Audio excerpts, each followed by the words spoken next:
Good afternoon students, I am Meeta Sharma from Bihar public school Bikaner, your Hindi teacher. आज हम कक्षा 6 में हिंदी व्याकरण एवं रचना का पाठ 12 कारक पढ़ने जा रहे हैं। कारक कारक क्या होते हैं? पहले हम कुछ वाक्यों को पढ़ते हैं ताकि हमें कारक को समझने में आसानी रहे। अनन्या ने खाना बनाया, तो अनन्या खाना बनाया के बीच में एक शब्द है ने। नेक्स्ट देखिए, अपनी सखी सोनाली को आमंत्रित किया। अब मैं यहाँ से को हटा दूं। देखिए, अपनी सखी सोनाली आमंत्रित किया, को हटाते ही हमारा वाक्य अधूरा हो जाता है। दोनों ने स्वादिष्ट खाना चम्मच से खाया, दोनों ने स्वादिष्ट खाना चम्मच खाया, तो से हटते ही हमारा वाक्य अपूर्ण हो जाता है। अनन्या कुशाग्र के लिए ठंडी ठंडी रसमलाई लाई, तो के लिए हटा देती हूँ। अनन्या कुशाग्र ठंडी ठंडी रसमलाई लाई, वाक्य अपूर्ण है। सोनाली डिब्बे से निकालकर रसमलाई खाने लगी। सोनाली कोने में पड़े सुंदर फूलदान को देखने लगी। सोनाली अनन्या की घनिष्ठ सखी है। अनन्या ने कहा, अरे सोनाली, इसे देखकर हैरान क्यों हो? तो इस तरीके से वाक्य है। अगर वाक्यों में के लिए, से, में, की, को, ने आदि शब्दों को अगर हम हटा देते हैं तो वाक्य क्या हो जाता है? अपूर्ण हो जाता है। और इनके लगने से हमारा वाक्य है सार्थक बनता है, पूर्ण बनता है। तो कारक चिन्ह को हम विभक्तियां भी बोलते हैं, इनके चिन्ह होते हैं कारक के, जैसे में, से, के लिए, की, ये कारक के चिन्ह होते हैं। तो कारक क्या होता है? देखिए, संज्ञा या सर्वनाम के जिस रूप से वाक्य के दूसरे शब्दों के साथ उसका संबंध ज्ञात होता है। अब संज्ञा या सर्वनाम का संबंध वाक्य के अन्य शब्दों से कराने वाले शब्द क्या कहलाते हैं? कारक कहलाते हैं। यानी वे शब्द जो संज्ञा या सर्वनाम का संबंध वाक्य के अन्य शब्दों से कराते हैं उसे हम कारक कहते हैं। कारक के भेद, कारक के निम्नलिखित 8 भेद हैं। कौन कौन से हैं? देखिए, कर्ता, कर्म, करण, संप्रदान, अपादान, अधिकरण, संबंध, संबोधन। कर्ता, कर्म, करण, संप्रदान, आपादान, अधिकरण, संबंध और संबोधन, ये 8 है वो कारक के भेद होते हैं। कारक की परिभाषा हमने क्या पढ़ी? संज्ञा या सर्वनाम का संबंध वाक्य के अन्य शब्दों से कराने वाले शब्द कारक कहलाते हैं। इन कारक के कुछ चिन्ह हमें दे रखे हैं। जो कारक के 8 भेद हमने पढ़े हैं, उन भेदों को ये जो चिन्ह दे रखे हैं इसके माध्यम से हम समझते हैं, फिर बाद में हम इसका विस्तृत अध्ययन भी करेंगे। देखिए, कर्ता कारक, कर्ता कारक का चिन्ह है ने। जो क्रिया करता है वो कौन होता है? कर्ता। किसी भी वाक्य में कर्ता अवश्य होता है, क्योंकि बिना कर्ता के तो क्रिया होती ही नहीं है। क्रिया का मतलब क्या होता है? काम करना। क्रिया का मतलब होता है कोई ना कोई काम करना। हमने क्रिया चक्र पढ़ा था, मैंने आपको समझाया था कि कोई भी काम करना या होना अगर हमें पता चलता है तो वो क्या होती है? क्रिया होती है। और क्रिया करने वाला कौन होता है? कर्ता। कर्म कारक, कर्म कारक में आता है को, जिस पर क्रिया का फल पड़े वो क्या होता है? कर्म कारक। जैसे राम कुत्ते को रोटी देता है, राम कौन हो गया? कर्ता, क्योंकि वो रोटी देने का काम कर रहे हैं तो वो कर्ता। लेकिन वो किसको रोटी दे रहा है? यानी क्रिया का फल किस पर पड़ रहा है? क्रिया का फल जिस पर पड़ता है वो आपके कर्म कहलाता है, क्योंकि वो कुत्ते को दे रहा है। तो कुत्ते के साथ में क्या आया? को। कुत्ते के साथ में क्या आया? को। तो कर्म कारक के साथ में क्या विभक्ति आएगी? को। नेक्स्ट देखिए, करण कारक। करण कारक में जिस साधन से क्रिया होती है, जिस साधन से क्रिया होती है वहां पर क्या होता है? करण कारक। जैसे राम कलम से पत्र लिखता है, राम कौन है? कर्ता। पत्र लिखता है, कार्य क्या करता है? लिखने का। क्या लिख रहा है वो? पत्र लिख रहा है ना? तो पत्र हो गया उसका कर्म, पत्र लिख रहा है वो। किससे लिख रहा है वो? कलम से। तो जिस साधन से वो क्रिया कर रहा है, यानी लिखने का काम वो किस साधन से कर रहा है? कलम से। तो कलम उसका साधन हो गया। यानी क्रिया जिस साधन से की जाती है वो साधन उसका करण कारक कहलाता है। करण कारक का चिन्ह एक तो से भी होता है और एक के द्वारा भी होता है। जैसे राम कलम के द्वारा पत्र लिखता है, ठीक है, और राम कलम से पत्र लिखता है, दोनों ही चीज आपके सही होगी। नेक्स्ट देखिए, संप्रदान कारक। के लिए और को, ये इसके संप्रदान कारक के चिन्ह है। जिसके लिए क्रिया की जाए, यानी क्रिया किस वजह से की जा रही है, किस चीज के लिए क्रिया की जा रही है। जैसे राम परीक्षा में अच्छे अंक प्राप्त करने के लिए मेहनत करता है। अब राम क्रिया क्या कर रहा है, मेहनत करने की, पर वो मेहनत किस लिए कर रहा है, परीक्षा में अच्छे अंक प्राप्त करने के लिए। तो के लिए हमारा संप्रदान कारक का चिन्ह है। एक इसमें को चिन्ह है, और को चिन्ह कब लिखा जाता है, ध्यान दीजिएगा, जब हम किसी को कुछ देते हैं तो देने के अर्थ में भी को चिन्ह आता है। किसी को कुछ देने के अर्थ में भी हमेशा को चिन्ह आता है, जैसे वह भिखारी को भोजन देता है। ठीक है, नेक्स्ट देखिए अपादान कारक। अपादान कारक में अलग होने का अर्थ प्रकट होता है। जहां पर कोई वस्तु अलग हो रही होती है वहां पर अपादान कारक आता है। जैसे राम विद्यालय से घर जाता है, तो वो विद्यालय से घर जा रहा है, विद्यालय से वो अलग होगा तभी वो घर जा रहा है। ऐसे तो है नहीं कि वो विद्यालय में रहेगा भाग के घर, वो विद्यालय से अलग होगा तभी वो घर पहुंचेगा। उसके प्रतिबिंब तो है नहीं कि एक प्रतिबिंब स्कूल में और एक घर पे, नहीं, विद्यालय से अलग होने का भाव प्रकट होगा तो वहां पर से आएगा। जैसे पेड़ से पत्ता गिरता है, पेड़ से पत्ता नीचे गिर गया, इट मीन्स पेड़ से पत्ता अलग हो गया। तो जहां अलग होने का भाव प्रकट होता है वहां कौन सा कारक आता है, अपादान कारक। अधिकरण कारक, अधिकरण कारक में आता है में और पर। जिस जगह पर, जिस स्थान पर क्रिया की घटित होती है, जिस स्थान पर क्रिया संपन्न होती है वह क्या कहलाता है, अधिकरण कारक।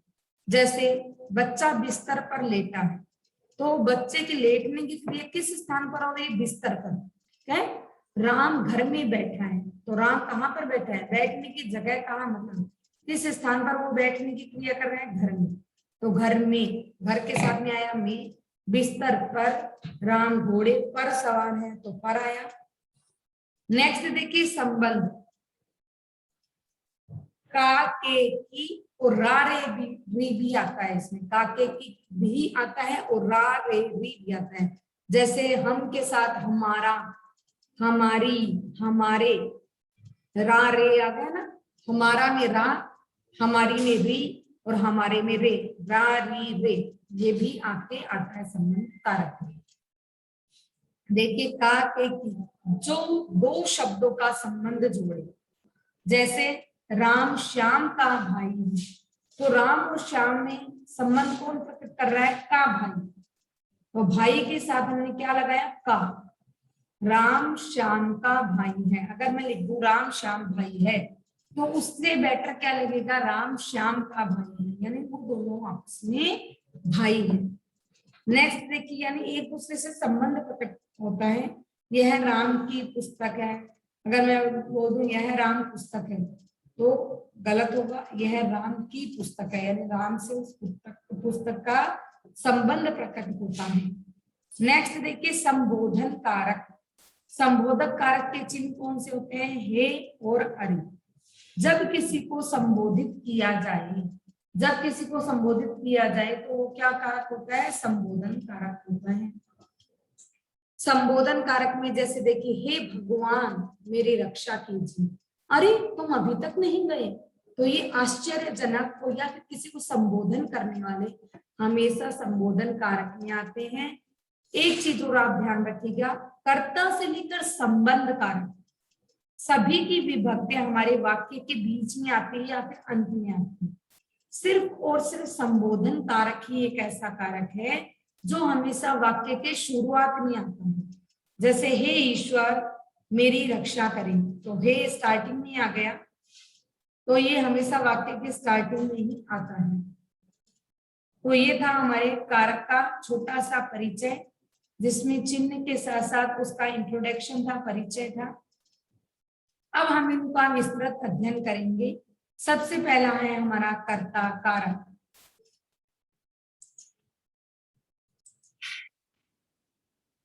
कारकों का परिचय, कारक का हम क्या परिचय दे रहे हैं वो देखिए। कर्ता कारक, एक वाक्य हम देख रहे हैं, केशव ने पाठ याद किया। सोचे याद करने का काम किसने किया, याद करने का काम किसने किया? केशव ने। तो केशव कौन हो गया? कर्ता। जो काम करेगा वो कौन होगा? कर्ता। संज्ञा या सर्वनाम के जिस रूप से क्रिया करने वाले का पता चले उसे कर्ता कारक कहते हैं। इसका चिन्ह है ने। कई बार क्या होता है कि कर्ता के साथ में ने का चिन्ह नहीं आता। जैसे राम पढ़ता है, श्याम खाता है, सीता दौड़ती है। सीता ने दौड़ती है, वाक्य अजीब सा लगेगा।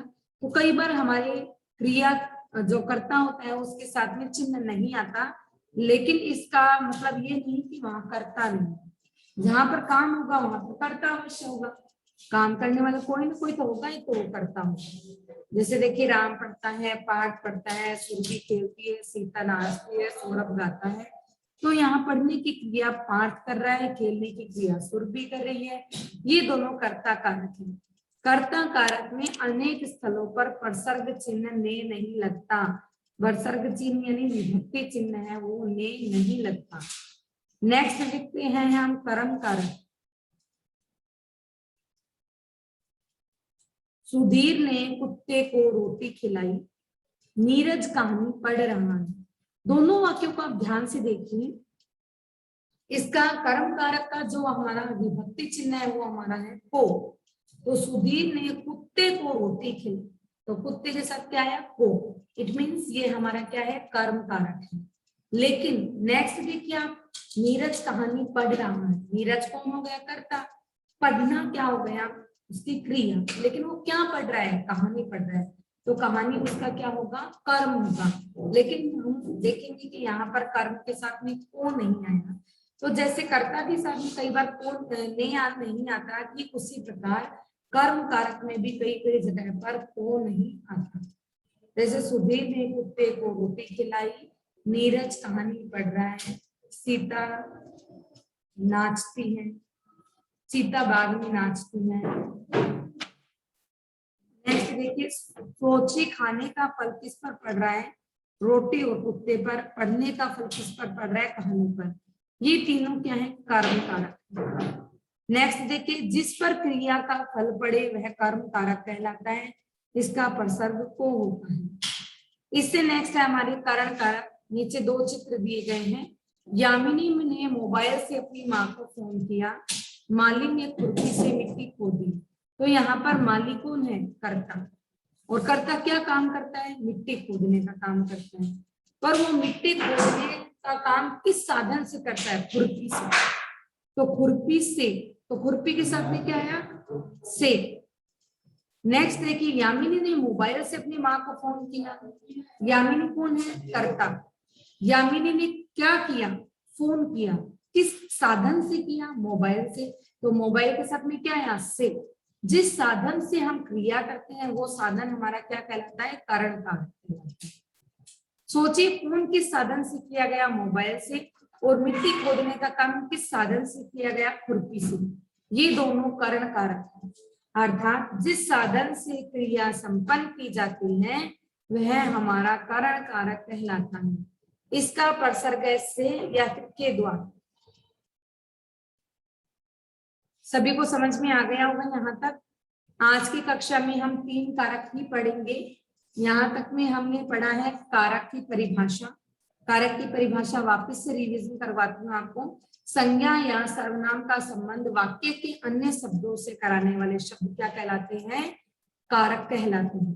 कारक के हमने कितने भेद पढ़े? 8 भेद पढ़े। कौन कौन से पढ़े? कर्ता, कर्म, करण, संप्रदान, अधिकरण, संबंध और संबोधन। कर्ता ने कर्म को करण से, संप्रदान के लिए अपदान से पृथक, संबंध काके की रारेरी, अधिकरण में पर, संबोधन हे अरे है। तो ये 8 हमने इसके भेद पढ़े। 8 भेद पढ़ने के साथ साथ में हमने जाना कि कर्ता कारक क्या होता है, कर्म कारक क्या होता है, करण कारक क्या होता है, और इनके साथ में कौन कौन सी विभक्ति लगती है। कर्ता के साथ में ने विभक्ति लगती है, और कई कई बार क्या होता है ने विभक्ति नहीं भी लगती, लेकिन कर्ता हर जगह होता है। अगर क्रिया हो रही है इट मीन्स वहां पर कर्ता अवश्य है। बिना कर्ता के कभी क्रिया संपन्न नहीं होती। नेक्स्ट हमने पढ़ा कर्म। कर्म कारक में भी कई बार को लगता है और कई बार नहीं लगता। नेक्स्ट है करण कारक। करण कारक में जिस साधन से हम क्रिया कर रहे हैं, जिस साधन से हम काम कर रहे हैं, वो हमारा करण कारक होगा। करण कारक में से भी लगता है और के द्वारा विभक्ति चिन्ह भी लगता है। तो बच्चों आज की कक्षा में इतना ही। नेक्स्ट कारक के जो भेद हैं उनके साथ साथ नेक्स्ट एक्सरसाइज भी हम करेंगे अपनी नेक्स्ट क्लास में। तब तक के लिए धन्यवाद।